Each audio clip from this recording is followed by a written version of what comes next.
Hello, happy weekend. I am Burville Mantekia and I am continuing with Across the Groups. We are halfway through and I want to know what's going to happen. So,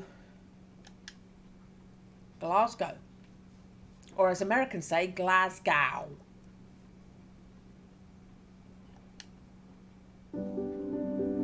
Only once the train is a good distance out of London do I finally begin to relax. Actually, I think my game audio was too loud last week. I don't think I caught it. Let me just check.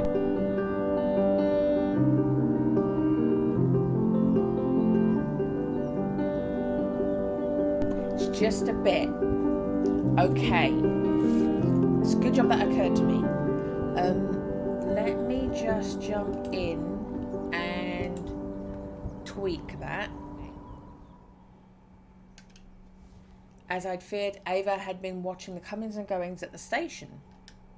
I saw her as I was going to the platform, but I was inconspicuous enough to pass next to her without being recognised. I'm almost certain I managed to get on the train without her seeing me, but I'm sure she wasn't alone. If one of her collaborators spotted me, then she knows my destination. To be on the safe side, I think it's best to assume that it's only a matter of time before she follows me to Glasgow. I try to organise my thoughts. My present situation is pretty awkward. The trail that Ulysses has left isn't easy to follow and it seems to be petering out as I press on. Then again, if he was being pursued by Ava's organisation too, I can understand he would have tried to keep as low a profile as possible. I hope that this Arthur Pullman will finally be able to tell me more about the record if I do actually manage to find him. For the time being, all I've been able to scrape together are rumours and various contradictory stories. It feels like I have more and more questions and no answers. I clutch my handbag with the record inside against myself and close my eyes, hoping to sleep a little. After visiting two capitals, finding myself in a more modestly sized city like Glasgow is a breath of fresh air. The central station is right in the town centre, which I cross on foot, frequently stopping to ask passers-by for directions. After a bit of wandering through Glasgow's pedestrian streets, my steps bring me to an old building. I enter the ground floor to find a small room full of mismatched furniture. The log fire blazing in the fireplace gives off a pleasant warmth. A long counter stretches the width of the room at the end. A Mediterranean-looking man seems to be absorbed in carefully preparing a basket of fresh vegetables. Probably the famous Yorgos. The rest of the place is almost deserted. Considering the time, it must be the period of quiet between lunch and evening services. As I approach him, the man looks up and welcomes me with a wide smile, before gabbling something in broken English with a curious mix of Greek and Scottish accents. Taken by surprise, I try bonjour. Yorgos replies in French with a strong Greek accent. Ah, bonjour then, you are French? Yes. Tell me, what can I do for you? I'm looking for someone. Ulysses, he would have been here about 2 weeks ago. Ulysses, yes, I remember him. My old pal Alan sent him to me. I know, it's Alan who told me he probably dropped by to see you when he arrived in Glasgow. I remember him well, he was just passing through. Yorgos wipes his hands on his apron and holds the right one out over the counter. Yorgos. I shake it. Alice, nice to meet you. So tell me, Alice, what do you want to know? Do you know where he went next? You say he was passing through. Do you know where he went next? No, he didn't tell me. But I don't think he would have stayed in Glasgow long. He seemed to be in transit, if you see what I mean. Did he by any chance mention an Arthur Pullman? The steady clacking of the knife on the chopping board stops for a moment as Yorgos tries to recall the details. Yes, a radio presenter, is that right? That's it. Did he tell you where he thought he'd find him? No, I'm sorry. Do you think you might possibly work for a local radio station? Oh, we mostly get the national radio stations here. Aren't there any independent radio stations in Glasgow? Not as far as I know, but I'm no expert. There's a student radio, Sub-City. They broadcast from the campus, but only at certain times. They do a great mix in the evenings. We play it often here in the restaurant. No commercials, just a reminder of the name of the station from time to time. If you go there, maybe they can tell you more. All I can tell you is that your Ulysses said nothing to me about that. What exactly did he say? That he was passing through Glasgow, like I told you. That he was looking for somewhere cheap to stay. When I asked him what he's doing in Scotland, he tells me I'm researching a rare record. And when I questioned him, he clammed up. He just talked about meeting an old radio presenter, from the BBC, I think. Arthur Pullman. Right. Here, try this. Without warning, Yorgos puts a plate in front of me. It contains beautifully served mix of vegetables. Seeing the question in my face, he adds, I'm not going to let a friend of Alan leave without trying my cooking. Thanks. I try a mouthful and I must admit it's delicious. I share my enthusiasm with him. Really? It's not on the menu yet. I've been trying for weeks to find a good counterbalance for the bitterness of the horseradish. Yorgos leaves me to enjoy my food, which gives me a little time for reflection. On the one hand, I've got the start of a lead with this student radio station. On the other, Yorgos has stressed that Ulysses was just passing through Glasgow. He's confirmed the name of Arthur Pullman, but I'm not any further forward where the man lives, and I can't imagine a former BBC presenter broadcasting on a student radio station. Unfortunately, I can't really think what else to do except to cling to the hope that someone there will know where to find this Arthur Pullman. Unless, if I can't find the solution in the present, perhaps by revisiting the past. I instinctively slip a hand into my bag to reassure myself that the record is still there. The trouble is, I still don't know how to use it. I don't want to find myself stuck in a reality where I've lost someone dear to me like Enzo. Then again, I'm already in an alternative reality. My normal life, the future that I believed was all mapped out, all of it has been erased. But do I truly want to go back to that life? I chat with Yorgos as I finish my plate.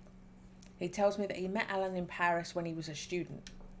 He had been a waiter in the restaurant where Yorgos worked. Yorgos makes me a coffee, then it's time to say goodbye. Apparently it's completely out of the question that I pay anything. I thank him warmly for his hospitality, then I try to decide between asking for directions to the university or asking where I could find a record player to listen to the record. I wanna listen to the record. I asked Yorgos if he knows where around here I could listen to a vinyl record. He tells me, for want of anything better, about a record store not far from the restaurant. Then I step out of the pleasant warmth from the fireplace to brave the chilly Scottish drizzle. I turned into Sean Connery. Okay. About an hour later, I enter the room in a little hotel near the station that I've booked for the night. I was able to buy a little travel record player in the record store that Yorgos had told me about. I sit at the end of the bed, put the headphones over my ears and switch the player to 45 revolutions per minute. My hand trembles with apprehension as I place the needle in the groove.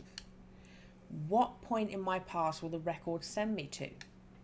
Will I find the answers to my questions? I really wanted to do another one of these, and I'm so pleased the stream starts with this. And most of all, what will my new reality be when I return to the present? The music swallows me whole before I have a chance to change my mind.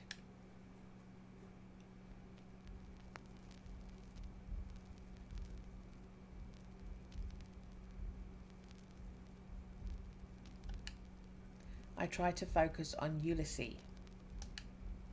How he looks, his voice, his laugh, his smell. The walls of the hotel room begin to resonate, to distort and stretch. The air blazes with iridescent particles, shimmering, Then the world implodes and I am somewhere else. Time collapses, fragments of the past, moment splits, years in between, chaotic mess, memories as grains of sound in the everlasting now. The time we met, you saw me first. We talked, we listened. Your life and mine. How did I forget about all that? It splits, time folds.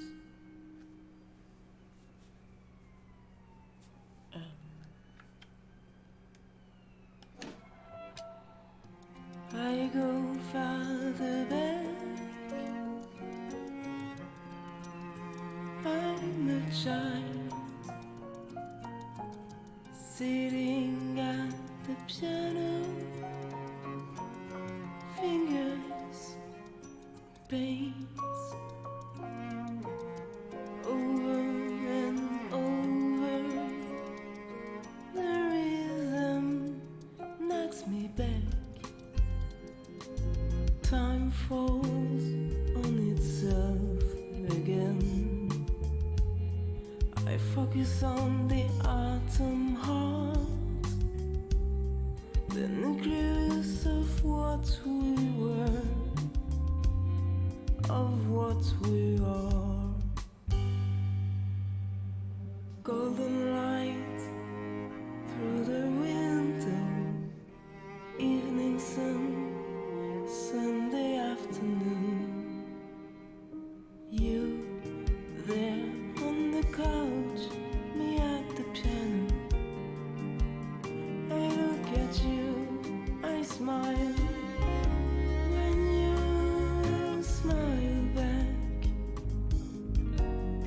the flow of time stabilizing into this then, and this then is now. Ulysses closes his book and looks at me concerned. Are you okay? You stopped playing all of a sudden. I got the feeling you were somewhere else.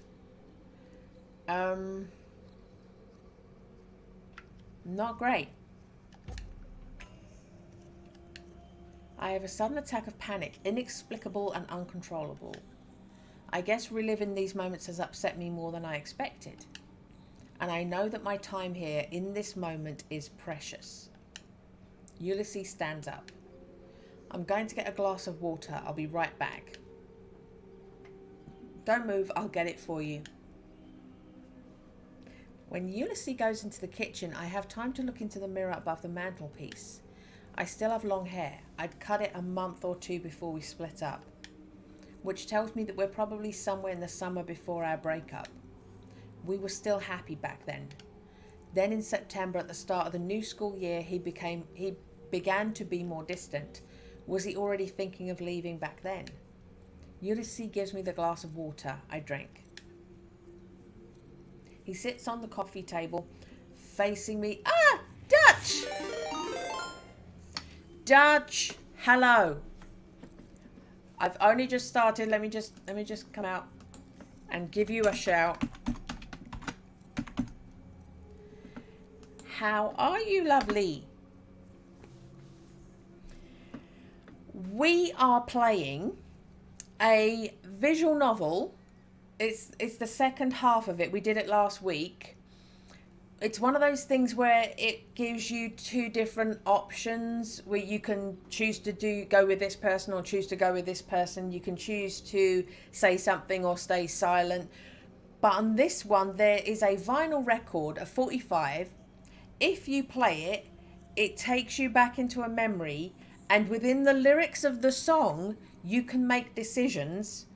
And then, depending on what the decisions you make when you play the record, you change time. When the record is finished playing, things are different and your history is different. So when she played it the first time, she came back and her fiance had never met her. She did not know her fiance her fiance didn't know her anymore. She remembered it. So she's trying to find her ex who sent her the record to find out what's going on, if she can undo the decision she made. And while trying to track him down, she is now in Glasgow. She has she's in the process of playing the record for a second time. And we're going to find out what changes when this finishes. She is French. She has been to... She's from... Where is it she's from? She's from Burgundy. She's been to Paris. Then from Paris she went to London. And from London she's come to Glasgow. And she's been followed by people who want to buy the record from her or steal the record from her because it's an infamous record. End of last week, at the very end of the chapter that we finished last week, one of the guys who's been following her, he didn't even want to buy the record or steal the record. He just wanted to listen to it. He just wanted her to let him play it. And he went into the hotel room. She waited outside. He played the record. When the music finished, she went in and he had vanished.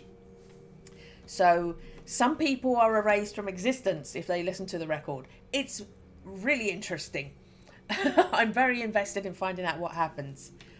So, she's in the middle of playing the record. She's gone into the memory.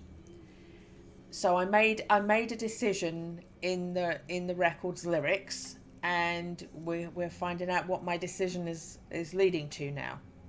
So we're going to jump back in. Thank you for the raid, Lovely Dutch. I hope you had a lovely stream. Oh, Red Dead Redemption 2. I hope your horse is okay. I have seen someone playing Red Dead Redemption 2 and they accidentally set their horse on fire. I hope your horse is okay. We're going to jump back in. Okay. Right. Better? I nod. Thanks. I put the glass down on the piano. My time is short. I have to get to the point. This will probably sound strange, but do you know where I could find Arthur Pullman? Arthur Pullman? The radio presenter who played old records in the 90s? Yes. It's funny, there was actually a short article about it in Les Inrocks last week. Les Inrocks. I'm butchering French. He snatches up the magazine on the coffee table, rifles quickly through it and holds it out to me at the right page. The heading says, Jimmy Page's Loch Ness house is sold. Apparently he bought Boleskine House. Boleskine. It's a house in Scotland that Page, the Led Zeppelin guitarist, bought in the 70s. It appears in some parts of their film concert. The song remains the same. I've got to say, I'm not totally surprised. Pullman's always been a Led Zepp fan. He played a lot of their live footage on his shows. I put the magazine down next to me on the piano stool. I hope I'll remember all the information when I get back to the present. I didn't know you knew so much about this stuff. It's because of Mark. He's a big fan of the guy. He's got cassette copies of almost all the shows. If you ask me, some of his mixed choices aren't fantastic. Frankly, playing the ultimate spinach straight after the Garden of Earthly Delights from the United States of America is almost tasteless. As if for his almost fanatical infatuation with Chelsea Girl. Anyway, all serious musicologists agree that Desert Shore is undeniably Nico's best album. Ulysses, why not mention the Marble Index while we're at it, instead of being original no matter what? Having someone like Joe Boyd at the helm, that makes all the difference, doesn't it? He's the one we can thank for 5 Leaves Left, for God's sake. Nick Drake's best record. finally I can like go, oh yeah, I know something. I know Nick Drake. Nick Drake is very good. Okay, we're talking about somebody I know. I know Led Zeppelin, but I can't list off songs. I know Nick Drake songs. Some people say that Pink Moon is better, but Ulysses is off. Ulysses.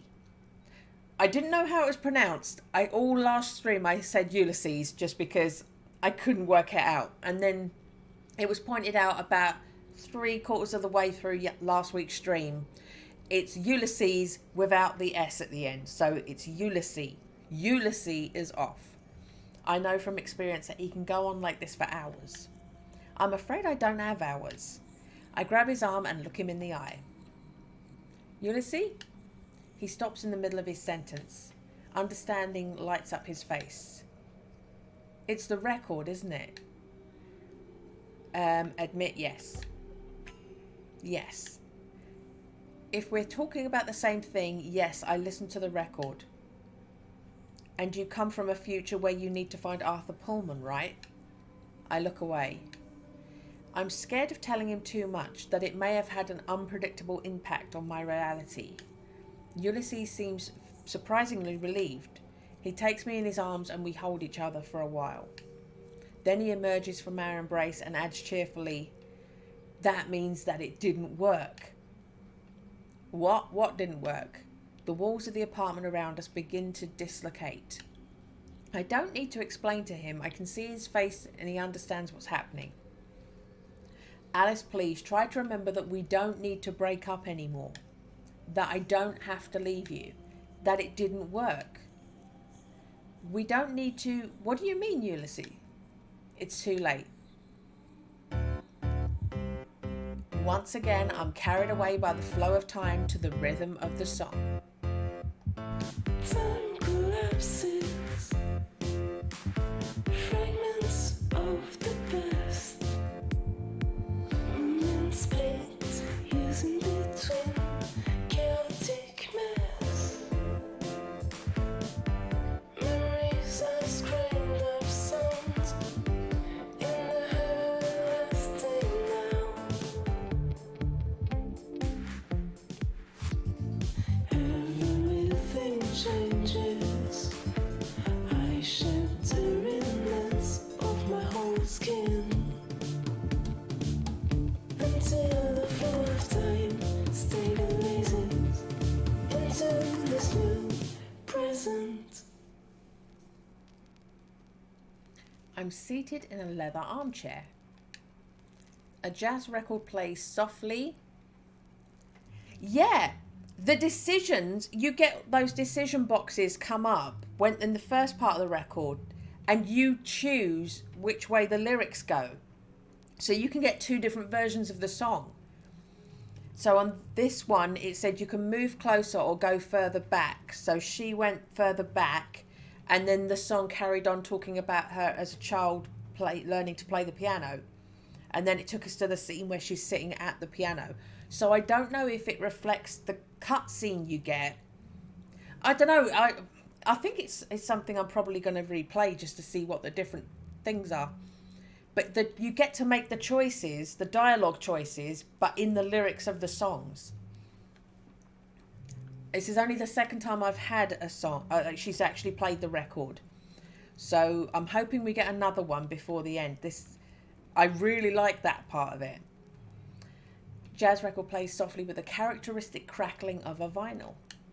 I don't immediately notice the older man who is watching me, surprised from an armchair which matches the one I sit in. What I do, however, notice is that I'm certainly not in the room in the little hotel near the station in Glasgow. I look down. I'm wearing a very short dress and thick berry red tights. My nails are painted bubblegum pink. My hair is shorter, probably around my shoulders, and I think I can glimpse a strand of bright pink at the corner of my eye. The man facing me clears his throat to get my attention. Act as if nothing's wrong. I'm sorry, I spaced out there for a second. You were saying? The man gives me a mischievous chuckle. Good try, but you have to do a bit better to explain why you've just materialised in my office. He speaks with a calm, almost melodious voice with that profoundly British, slightly drawling tone that one usually associates with the aristocracy. Pullman, Arthur Pullman, nice to meet you. I'm Alice. I've been looking for you for some time, Mr. Pullman. Please call me Arthur, or Art, if you prefer. He leans forward and holds out his hand. I shake it. I suppose you've just listened to the record, have you? Believe it or not, but after all these years, this is the first time I've personally witnessed a realignment, and I'd like to thank you for the experience. Someone knocks on the door. Come in. An elegant-looking middle-aged man pushes open the door and places a tray with a steaming teapot and 2 mugs on the side table. He doesn't seem surprised to find me here. I thought you might like a cup of tea. He walks over to Arthur and plants a quick kiss on his lips. Right, I'll leave you to talk. Thank you, David. David leaves the room. As you see, for my partner, your presence here is perfectly normal. Arthur pauses for a moment, thinking. Now, I suppose that after all the efforts you must have gone through to find me, you no doubt have a lot of questions. Fire away. I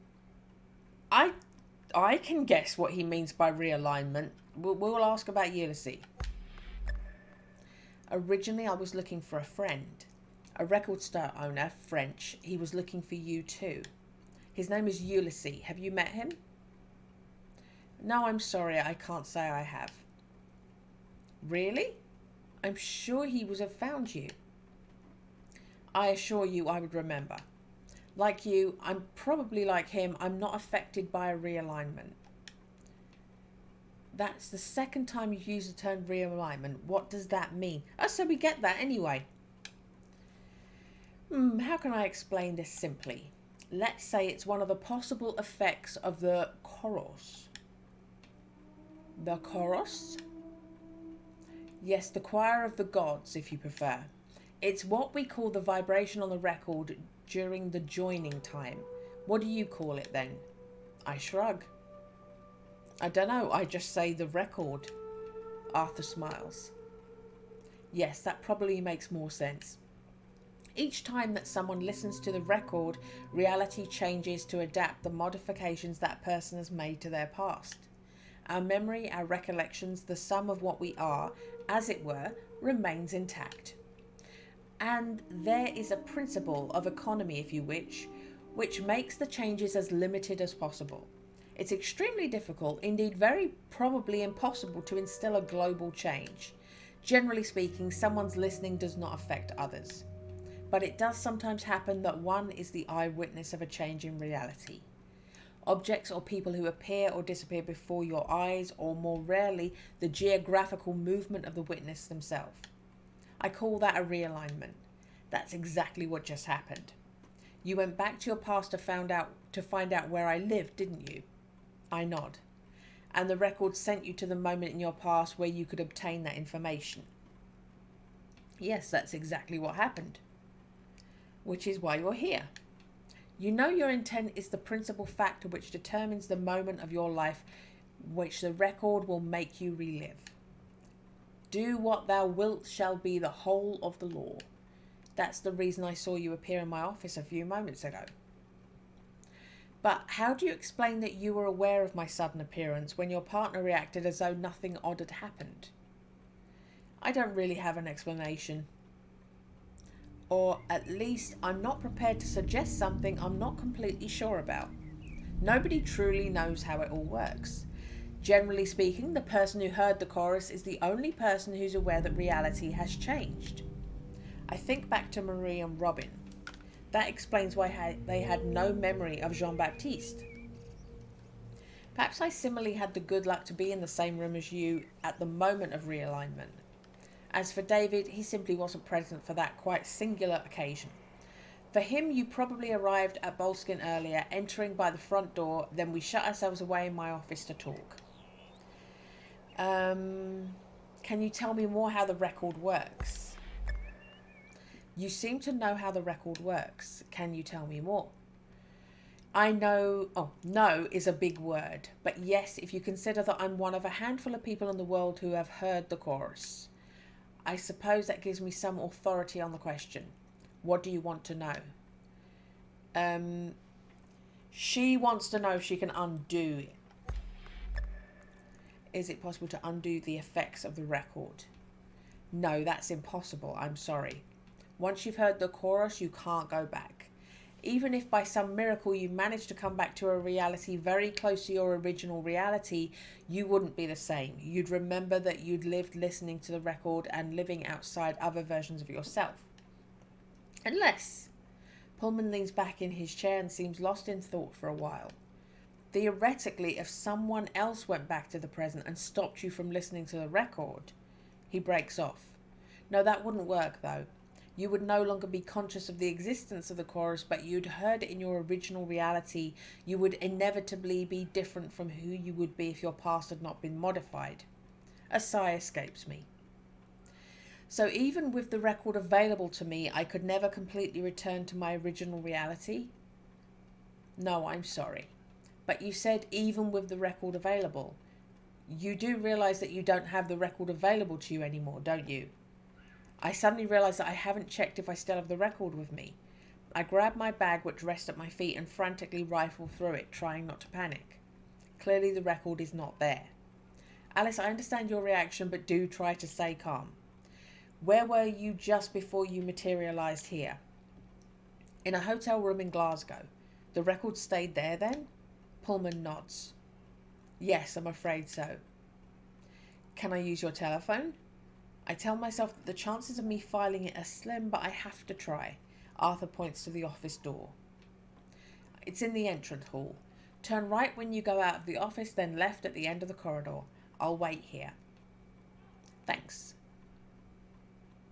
I have no trouble finding the entrance hall. The telephone is on a small desk across from the front door. I'm about to pick it up when I notice my reflection in the large mirror which hangs on the wall above the desk. It takes me several moments to realise that the image I see reflected is my own. As I suspected, my new appearance is poles apart from the one I had before listening to the record. She's being followed, so she sort of disguised herself to go to Glasgow. Do the people following her, are they still following her, and now are they following her looking like this? Or do they now not know what she looks like? I'm thinking too much about this, aren't I? Does she still need to use a disguise? Or are they looking for her as a blonde woman who looks like she works in a bank? Okay. I'm wearing a canary yellow mandarin collar dress embellished with brightly coloured floral motifs, a pleated and apple... Embellished with brightly coloured floral motifs, a pleated and apple green jacket, and to top it off... I think there's a word missing there. I think she's supposed to be wearing a pleated skirt. To top it all off, bright red opaque tights. Teamed up with my new hairstyle, a fuchsia pink bob with thick straight bangs. I look like a popsicle. I have had hair exactly like that, but without the fringe. I don't do fringes. They bug me. I'm constantly brushing them away. I guess that in this new reality I've allowed for my liking of pop music to be liberally expressed. I like it. It will probably take me some time to get used to the boldness of these style choices, which I will now have to do. But I find the idea of living with this version of myself surprisingly attractive, even almost self-evident. I tear myself away from my reflection and pick up the telephone before realising that I don't know the number of the hotel. I rummage in my bag and I'm relieved to pull out a crumpled bill for my night in the Station Hotel in Glasgow. The number of the hotel switchboard is written below the address. I explain the situation to the receptionist. She tells me that no, I've forgotten nothing in my room, which I checked out of the day before last. I insist. She tells me that actually a woman had come to the hotel in the afternoon and that she'd asked to get back a vinyl record which had been forgotten in the room number 23. The room hadn't been let for at least 2 weeks, but at the woman's urging she'd finally agreed to check. She had been astonished when in fact there had been a vinyl record on the little travel record player in room 23. She confirms that yes, of course, she'd let the woman take the record, that she's sorry, but that I had been in room 17, that she couldn't have guessed that the record belonged to me, and actually on that subject she'd like to know how I managed to get into room 23. I tell her that it's not important, however, if she could tell me the name of the person who'd reclaimed the record, that would be great. She tells me that she hadn't thought to ask her name, but that it was a woman, middle-aged, with white hair and wearing a dark pantsuit. So this is the woman on the Eurostar who wanted to get the record off of her. I thank her, hung up, and hiss Ava between my teeth before the handset is even resting back on its support. Then I return to the office. Pullman has changed the music in my absence. He's smoking a cigarette by the window while he waits for me. Oh, excuse me. He stubs out the ashtray on the exterior windowsill. David's forbidden me from smoking inside. We've compromised on this. I'd love to quit, but I'm afraid it's rather late for this old dog to start learning new tricks. He sits back down behind his desk. So? I'm afraid someone's already got the record. Let me guess. A woman in her 40s answers to the name of Ava Lorenz. Am I right? Do you know her? Arthur lets out a sigh. Oh yes, I've known her since she was a child, but I haven't seen her for more than 10 years. How have you known her for so long? I was a member of the commune where she was born in Germany. I was, let's just say, quite close to her father, Ernst Lorenz. Pullman breaks off and stares out of the window, his gaze far away for a minute. Anyway, I'd have preferred that she hadn't got her hands on the record. To be perfectly honest, I suspected that I'd hear from her again, sooner or later. Someone knocks at the door. Yes? Art dinner will be ready soon. I assumed you'd be staying at the Manor tonight, Alice. I've made up a guest room for you. You did quite right, David. Alice and I still have a lot to discuss. We'll pick this up after dinner. Thank you for your hospitality.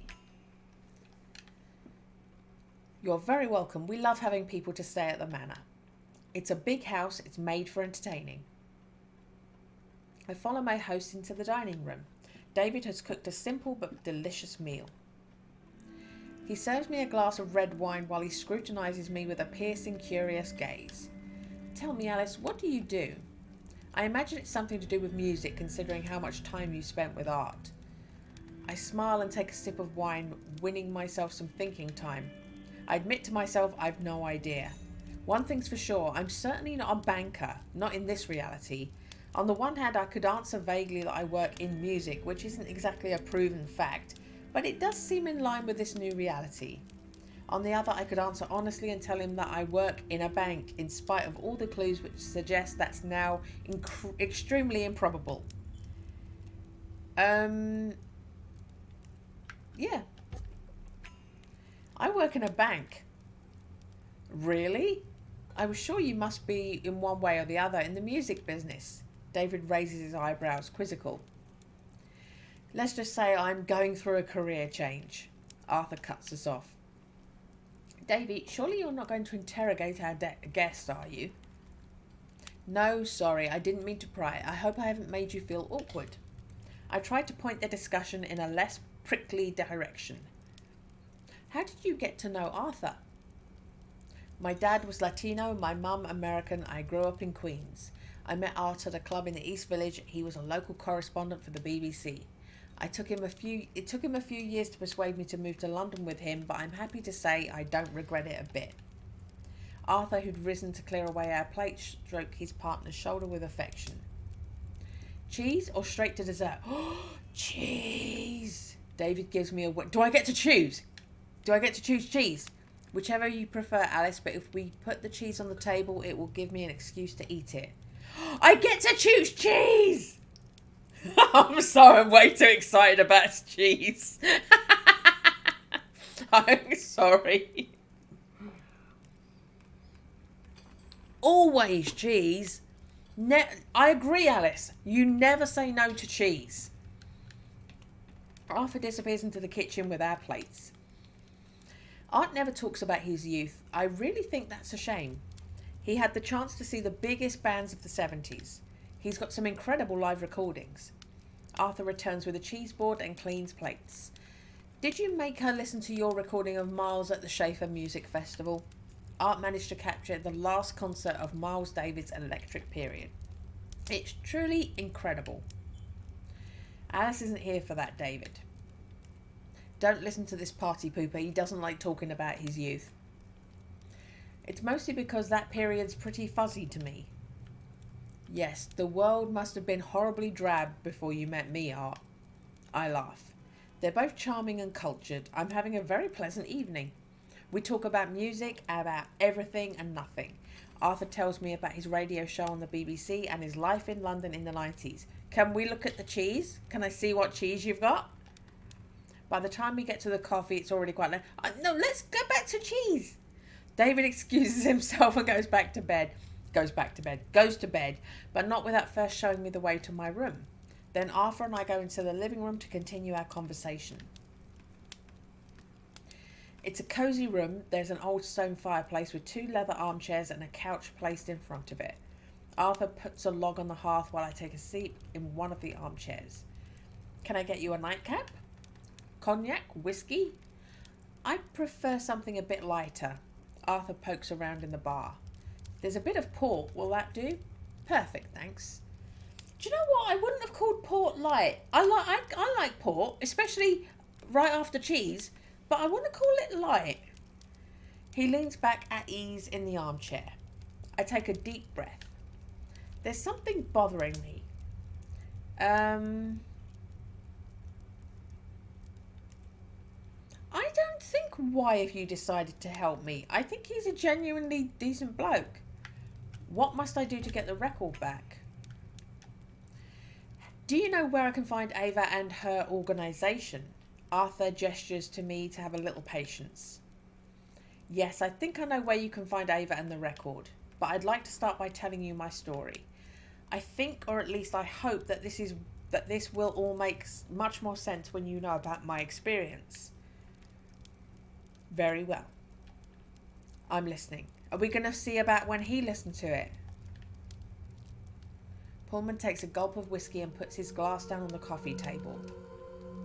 The year I turned 22, I joined a hippie commune in Germany in the south of Bavaria, a few miles from Munich. I was young and I dreamed of freedom. I had a terribly middle-class family, and I thought that I had better get a move on and have a few adventures before my ingrained middle-class sensibilities could take root. So I took a ferry for the continent and I wandered around France and Italy for a few months before taking up residence in that commune in the Bavarian countryside. It was there that I met Ernst Lorenz. For a while he was my mentor, maybe even my friend. He was an extremely cultured man with incredible charisma. He was over 30, one of the oldest of us, which gave him a sort of natural authority. The commune aimed to be staunchly democratic, but in reality it was often he who guided the direction and who decided when a decision needed taking for the governing of the community. Those first years were fantastic. We lived a carefree existence. We cultivated the land. We did a bit of crafting, wickerwork, pottery, to exchange for all that we couldn't produce ourselves. There was music every night. We took acid frequently. We don't need to say what's this got to do with Eva. He's her dad. She was clearly there. But it didn't last. Arthur's face is bleak. No, you're right. I was naive to have thought it could. Ava was born the year before I arrived. Her mother, a young woman in the commune, died in childbirth. Ernst adopted her as if he were a father, which was certainly a possibility, but was absolutely not a certainty. It was the era of free love. The concept of monogamy was pretty hazy for the members of the community. Whatever the case, he raised her as a daughter. Ava was an odd child. She was clever, precocious. She often seemed more adult than child. I found out years later that Ernst had made her listen to the record several times during her childhood so that she could be liberated as soon as possible from the yoke of reality. I've got no idea what the effects of chorus would be on such an immature psyche, but I imagine it must have been a determining factor on the construction of her identity. How did the record fit into this? Oh, it was always there, right from the commune's beginning. It belonged to Ernst originally. He never wanted to reveal where it came from. I think his father had discovered it in some way or another and had it engraved on acetate. Ernst was from a very wealthy family. He created the commune after he inherited the land which belonged to his family. I didn't learn that until later either. Things started to change in the second half of the 70s. Little by little, Ernst's position became more radical. It was insidious, but the commune began to change gradually into a quasi-religious splinter group. The enchanted interlude of the hippie era was ending, and not just in our community. There had always been arrivals and departures in the commune. Then there came a time without us noticing the tide changed. The departures became more frequent than the arrivals. Can you tell me more about that time? What do you mean a quasi-religious splinter group? It's very difficult to say. I don't like the word sect, but that's exactly what it looked like. Little by little, Ernst became a guru, and we were a handful of the diehards from the outset who hadn't left the commune. The people who joined us afterward, they weren't of the same calibre as the early residents. I probably should have left then. But to be completely honest, I believe I was petrified at the idea of reintegrating into society. It was during those years that Ernst revealed the existence of the record to me for the first time. I think only the closest and most devoted members knew about it, even at the start of the commune. I heard the chorus for the first time in 1981. It was an incredible experience, as it was for all the initiates. I relived the times in the first years of the commune, moments of simple happiness in bygone days. For a very long time, I had no idea that the chorus allows you to change the past. Ernst needed me to manage the day-to-day organisation of the commune, and that suited me to a T. By 1985, there were only a handful of yearly residents left. There was Ernst, his daughter Ava, 3 other followers, and myself. We moved into the great Lorenz family mansion. I had become the de facto personal secretary of Ernst Lorenz.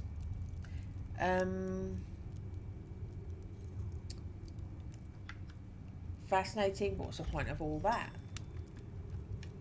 Arthur shrugs. What's the point of life?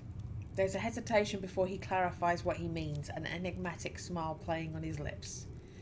What I mean is, I never knew if Ernst truly had a long-term plan.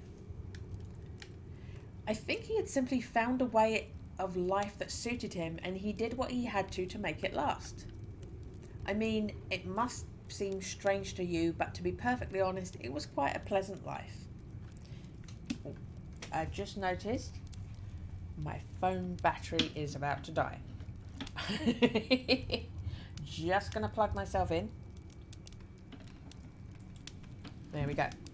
I am monitoring my stream on the phone for the raiders who are wondering why I need to do that.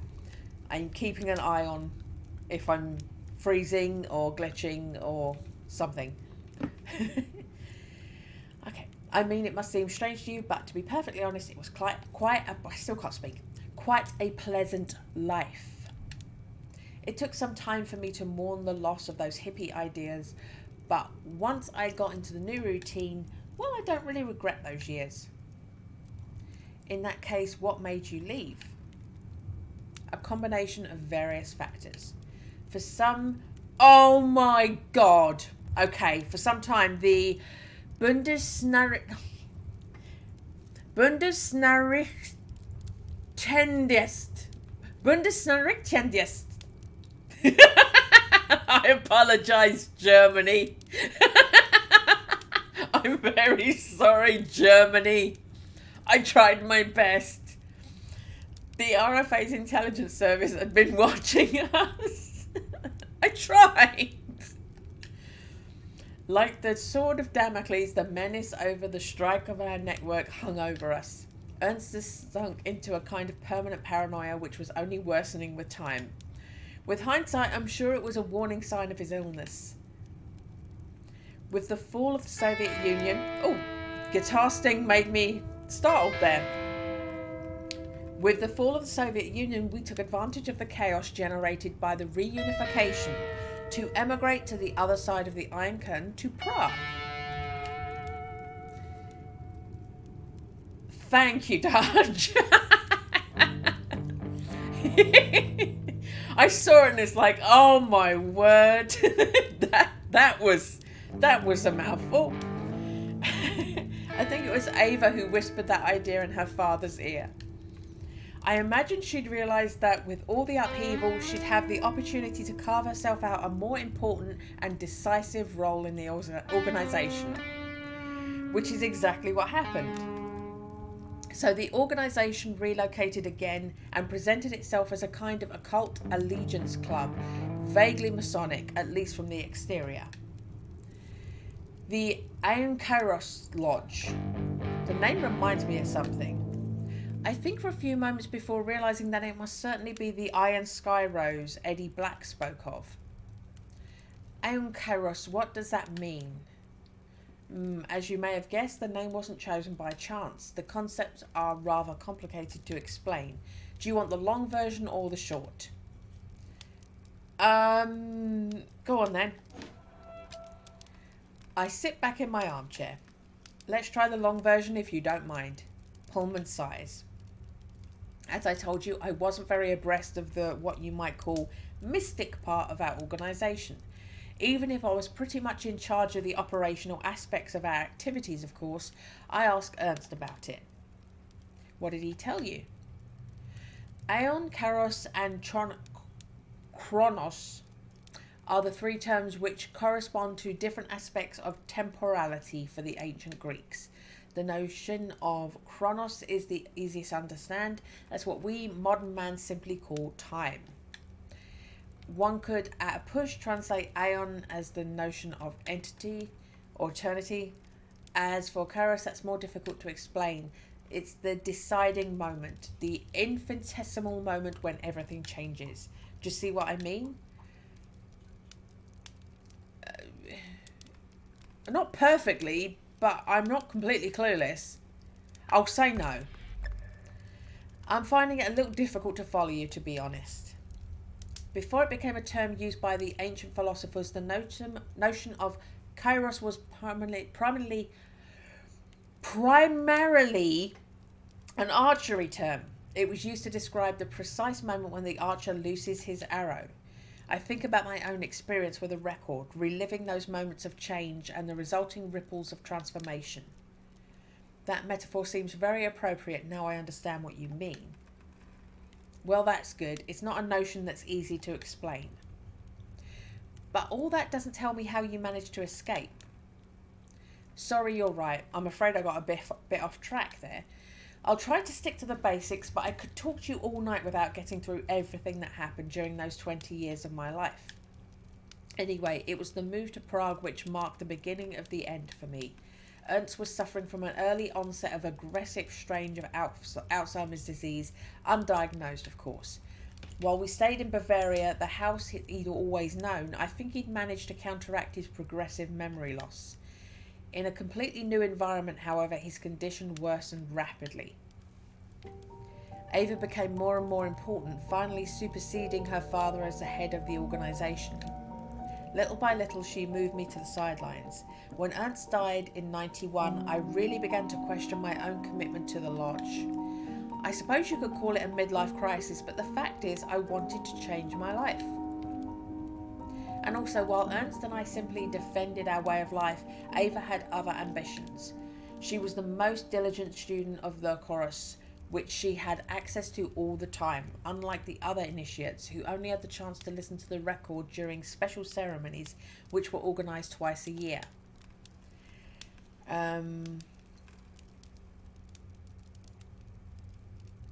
What were her plans originally?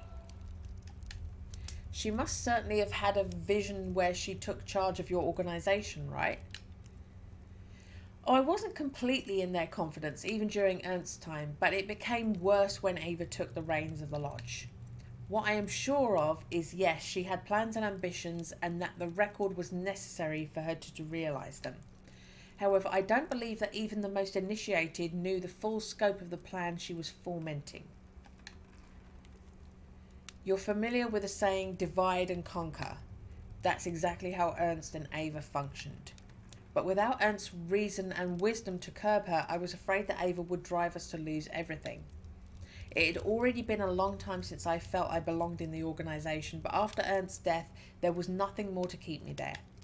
So I used the ceremony of chorus in the springs of 1991 to change my past. And without knowing it, I managed to break the rules and to move the record out of Prague. But you told me that the record couldn't be moved geographically while being listened to.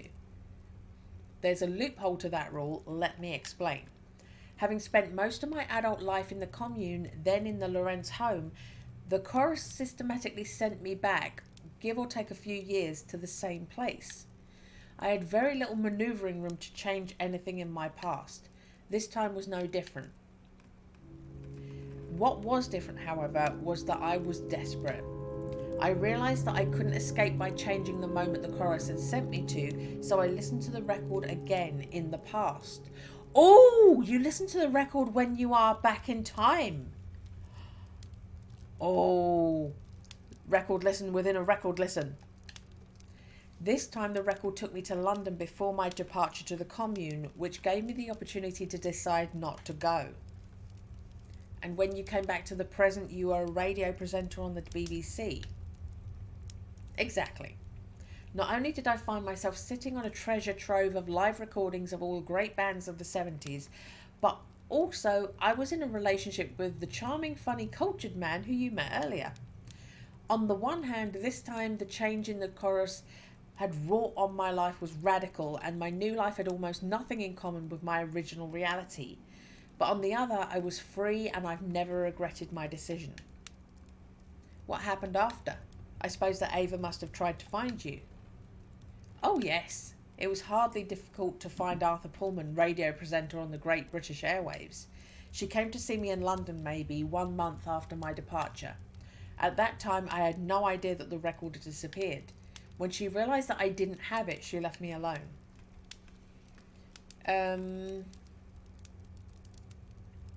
She had nothing more to gain? Exactly. And well, I've known her since she was born. I tell myself that somewhere deep down, maybe she still has a tiny little bit of affection for me. So her memory of the times that you were there wasn't erased when your timeline rewrote.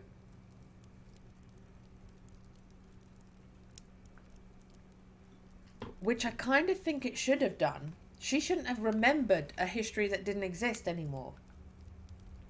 Or because it happened while she was listening to the record too. Maybe that's why. Okay. Either way, despite all of our failings and shortcomings, the Lodge remains the successor of the hippie ideal. And those are the values that Ava was raised with. I'm fairly certain she would always choose the non-violent option if she could. Anyway, there it is. You know what came after.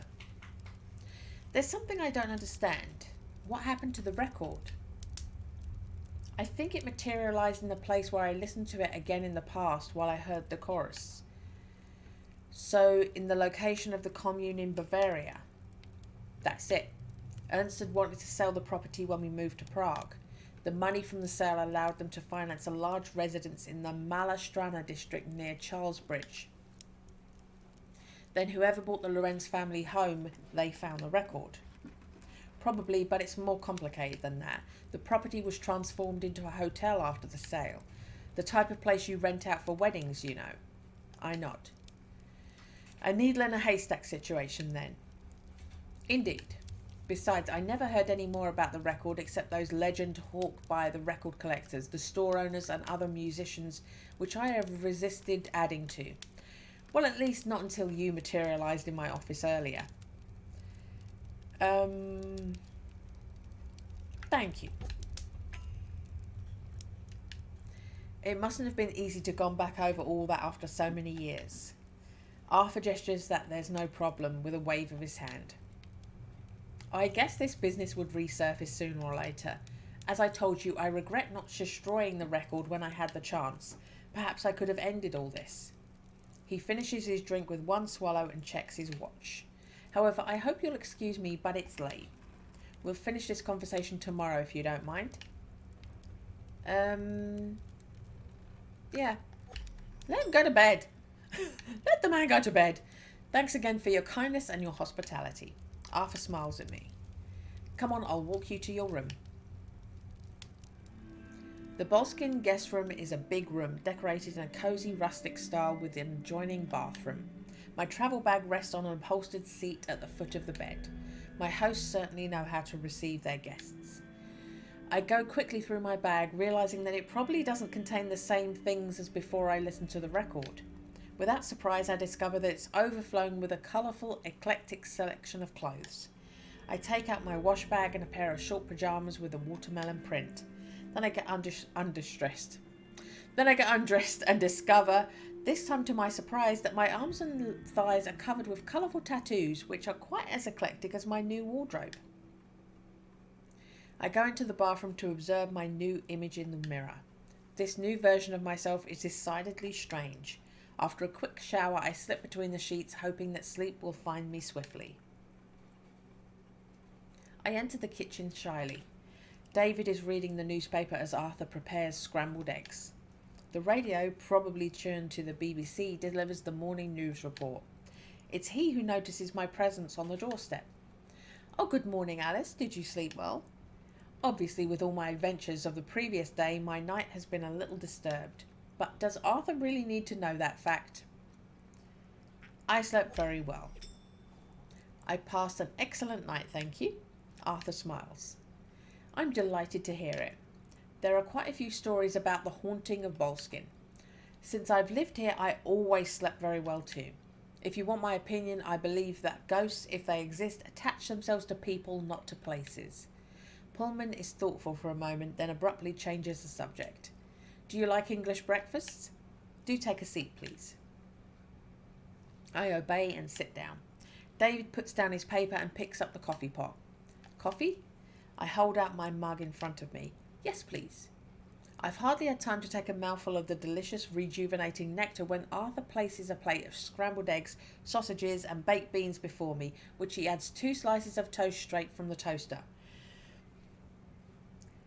English breakfast isn't scrambled eggs, it's fried eggs, usually. It's usually fried eggs. And some people would say absolutely no baked beans, but some people would say absolutely baked beans. I would say, where's the mushrooms? But I know it's mushrooms and tomato, but some people don't like mushrooms and tomato on them either. But it's not scrambled eggs normally. Not scrambled eggs, it's always fried eggs. I'm Brit picking. Because you got to dip your toast into the yolk. That's what you got to do. That's what the toast is there for. We eat in silence. David sips his coffee. Arthur seems engrossed by the radio. I finish my plate quickly and pour myself another cup of coffee and use the quiet to try and assemble my thoughts into a better order. The first starting information is, it would seem, that Ulysses never reached Boleskine. I imagine that what happened was that after travelling to Glasgow, Ulysses probably backtracked to Paris, where he decided to send the record to me. I can only think of 2 reasons why he would have decided to give up his journey to Boleskine. Either he judged that his visit would be too dangerous.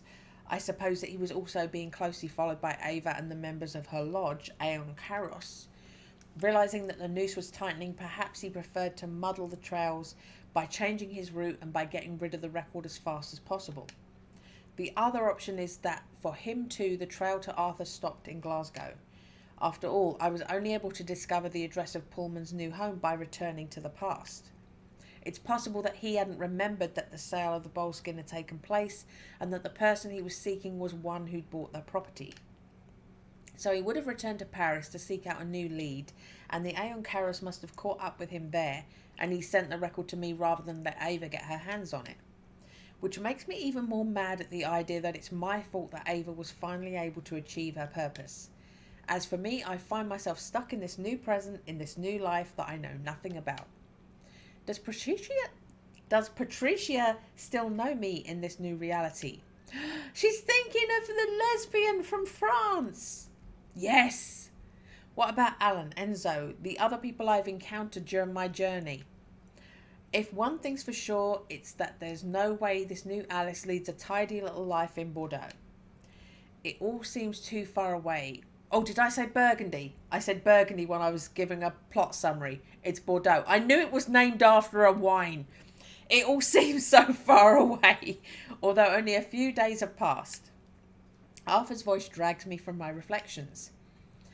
I'm going to pick up the post at the letterbox. If you'd like to come with me, Alice, it would be company for me and it would give us a chance to finish our conversation. Is he thinking that the record's going to be posted to them? David's going up to Inverness to do some shopping this morning. He'll drop you off at the station. My hosts are most certainly perfect. Not knowing how to express my gratitude, I content myself with saying thank you. I pick up my plate and mug. David gestures me to leave them in the sink. Then, after running to my room to grab my coat, I join Arthur in the entrance hall. We go out. Outside, the weather is cold and dreary. The green Highlands landscape is enveloped in an early morning mist which hasn't yet lifted. Arthur hands me a piece of paper. This is the address of the lodge in Prague. Now that Ava has the record, I think I can confirm she'll take it back there. I'd like to do more to help you, but it's been 15 years since I severed my ties with that part of my life. You have already helped enormously. I don't know how I can even thank you for your hospitality, for all the information you've given me about the record. Oh, there's no need to thank me. As I told you, I do feel rather responsible for what's happened to you. Pullman points to the lane in which winds away from the house. The postbox is at the end of the lane near the road. We start walking.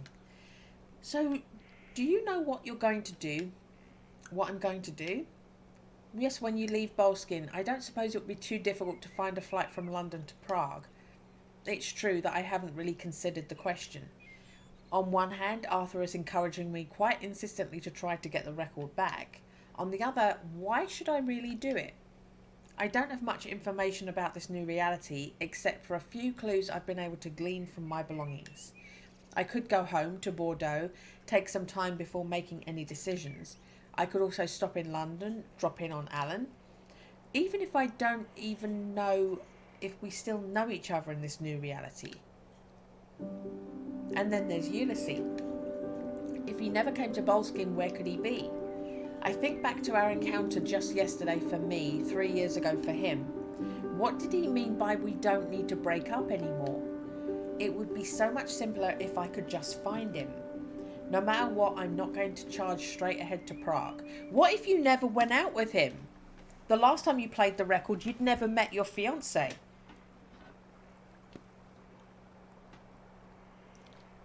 You could meet him and he doesn't know who you are. Not before I learn a little about my new life. Let's go back to London. I can Brit pick some more. I'm going to start with a trip to London. I'd like to know a bit more about this new reality. And I know someone in London who can perhaps fill me in. I hope you find the answers to your questions. But don't lose sight of the fact that, how should I put it, you're still you deep down. I don't believe that the choices we make change us in our deepest essence, if you see what I mean.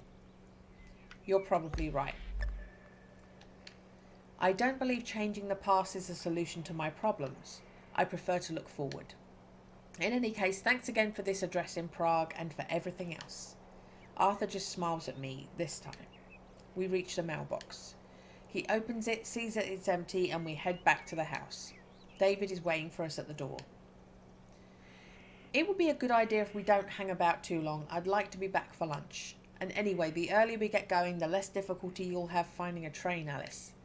I nod. I just need a minute to get my things and I'm ready to go. A few minutes later, I climb into David's old 4x4. Then we leave Boleskine, heading for London via Inverness. Chaotic mess. Memories are screamed of songs in the everlasting now. Everything changes. I shed the remnants of my whole skin until